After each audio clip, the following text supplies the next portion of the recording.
what are KPIs? What are key performance indicators? And how simple are they, or is it for you to measure your systems?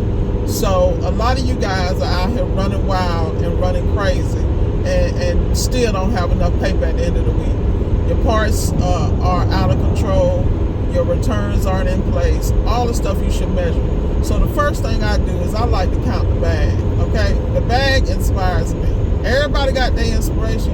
I got mine. I don't want to talk to you about it. I need to see cha-ching, cha-ching. And when I say that, I make sure that every movement I make is profitable. And when let me kind of break that down.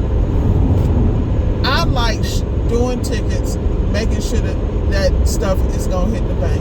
I like to complete jobs and make sure it hits the bank. So one of my biggest measurements is one-stop completions, gathering data, diagnostics. How do these things affect my ability for this money to hit the bank and how long it takes to hit the bank? Now, depending on whether you do COD, depending on whether you do warranty or both, your approach needs to be the same. What is hitting the bank and staying in the bank? See, the problem with our business is you can make the money, but the money will disappear as quick as you make it because of the expenses it takes. Whether it's gas, like me, I travel, I'm in hotels, so that's an expense. But I manage those expenses in such a way that I'm on top of making sure I get my tax returns. See, that's called comeback money. You feel me? And why do I say that? Like, this is what kills me about people in business. You really don't understand business, and it's not rocket science. 1 + 1 = 2. But the key is if you keep doing the same thing, you're going to keep getting the same results. So let's talk about key performance indicators. I want you guys to start really simple. Measure your bag. Prime example. Just take a moment one day, at the end of a day, and try to make sure because what you're going to learn is that you can do less and make more. Prime example. If you focus on the jobs that are high profit, number one, you focus on the jobs that have little or no comeback, number two.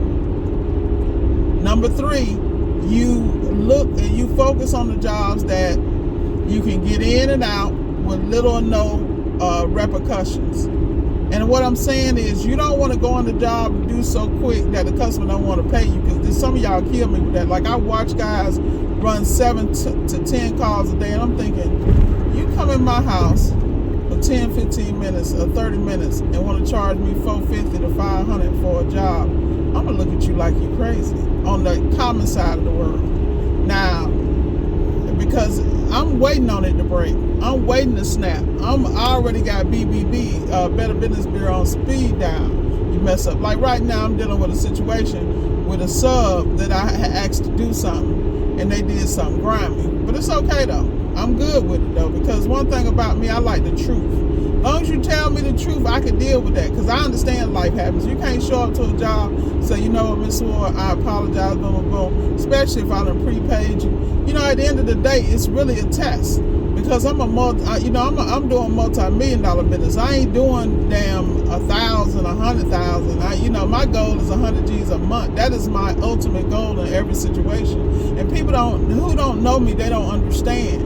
I'm like, how you gonna do 100,000 a month? I'm like, first of all, it really ain't that hard. That's 5,000 a day if you're doing 5 days a week. I mean, it ain't that hard. That's what I try to tell people, but it depends on what you're doing. Prime example, say you're doing seal systems. Key performance indicators, here we go.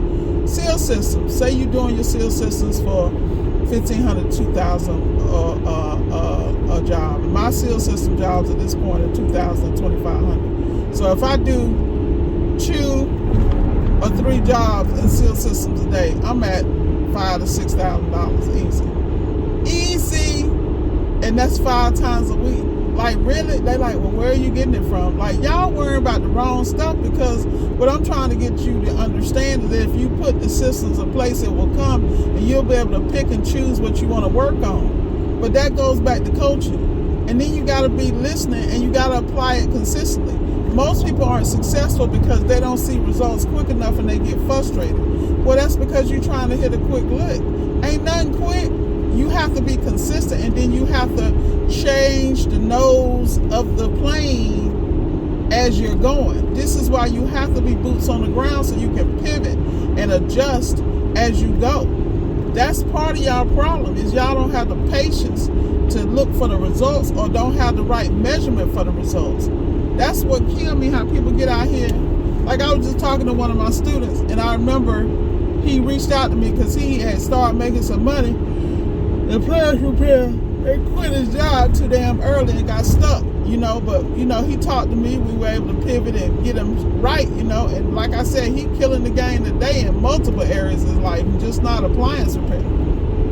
A lot of my students started in appliance repair, and then they had some other passions. They pursued that. I'm still coaching them in those other passions because consistency and business go together. But you just got to put your oars in the water in the right pond. Y'all killing me in the right place.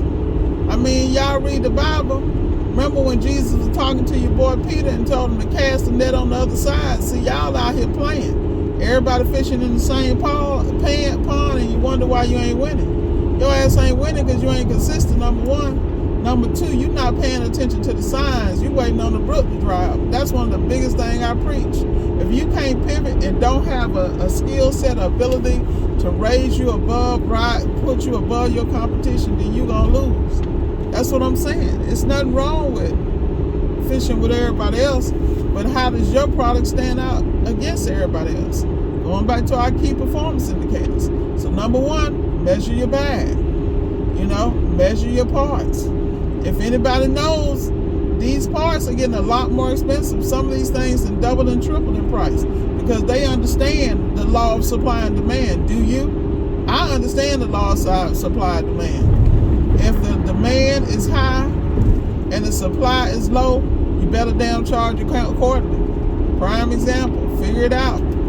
Because people like, how can you charge? You can charge whatever the market will bear, but you need to study the market. Y'all just kill me how y'all get out here and just throw stuff out and see if it stick. That's not a plan, people. That's a plan to fail. You might get lucky a couple of times, but it ain't going to be consistent. And especially for those of y'all who got responsibilities and families, like, I don't even want to have that conversation because y'all shouldn't be out here playing with other people's lives if you don't know what you're doing. You got somebody gonna ride or die, and you out here playing with the money in the bag because you got somebody that's got more backbone than you got your damn back, and you out here playing. Man, I wish somebody had mine. What? I'm telling you. But like I said, you gotta continue to measure the bag every move you take. You gotta measure, like prime example. Same with me, I look at gas. So I make sure that I have multiple gas cards and fleet cards. Why? Because I can move that stuff around. I can get zero interest. Like, it's how you play the game. Everything I do to level up, you're going to need cash. You don't have cash, you're going to lose, man. And when I say cash, I mean, for me, I'm talking cash, business credit, and resources. I'm always on the people that I coach. You got to be on top of your game. You have a great relationship with your vendor. Like me, I got a great relationship with Saul at Marcone. Y'all need a Marcone account. You have any problems, hit up Saul Flores down in Marcone. You can probably find him at Palm Beach Marcone. Check him out online. Get it in. I'm telling you, if you don't have an account, everybody be complaining about issues and how they got something and shipping it wasn't right. Let me tell you something. I pick up the phone, something show up broken, ain't right, there's an issue. I email Saul, my stuff is handled immediately. That's the difference between a relationship. He knows who I am. I'm always promoting Marcone. When I go to different locations, I always go to, there's several Marcones in Florida. I have probably been to every one of them, to be honest with you. I actually think I have. Miami, I've been to Miami, Pompano, Palm Beach, Jacksonville, Tallahassee, Pensacola, and Fort Myers, and Tampa. I don't know if it's another one in Florida because those are the ones I've been through, and I think that's all of them. So you gotta have relationships, man. You got to have relationships, and then you got to know how to act with the relationships, because those relationships can make and break your damn business.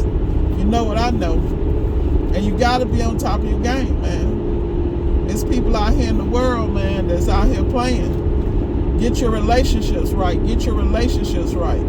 Get your credibility right. Yeah, I made some missteps. I was definitely on mine. But in my humanity, I misgauged some things, had to extend some things. But I thank God for grace and the grace of the people who love me. You feel me? And that's what I mean about business. There is no blueprint. They say it is, but it really ain't. You know, if you don't put your blood and sweat and tears in it, it ain't gonna happen because it's not consistent. It's not like going to a job and collecting a check and then I ain't gonna even do the W-2 thing. But at the end of the day, y'all, put your key performance indicators in place. Every day, check your ticket average. Every day, check how much gas. Every day, stay on top of your bank account. See what's going out where for different programs. If you use a CRM, there's a payment for that. If you use a call center, there's a payment for that. You know, everything affects everything else, and you gotta have those key relationships. Because if you don't have those relationships, you're gonna lose. I don't care what nobody say. Oh, I'm gonna order my parts here. I'm gonna do this. I'm gonna order the cheapest. Go ahead and do your recall then. Get ready for a recall. Because one thing I don't do is aftermarket parts. I don't care what anybody say. Y'all keep putting them damn Samsung, what they call them damn things, bearings and rollers on, and then get a call 90 days later, if that long, because you got the same issue. I'm not doing it. I am not trying to see you again if I do a repair. I'm trying to do it right the first time with the best possible product, and I'm trying to charge accordingly. That way I don't have no problems, man. But with that said, I'm going to shut this down. This video getting a little long. I'm a little long-winded because, you know, I can talk smack all day. Because, like I said, I got a conversation and a story for every situation. I've been living long enough. You tried. You'll have one too. Anyway, y'all have a great day. Hey, sun coming up. Time for me to transform into Super Sister. Talk to y'all later. Be blessed and enjoy your day.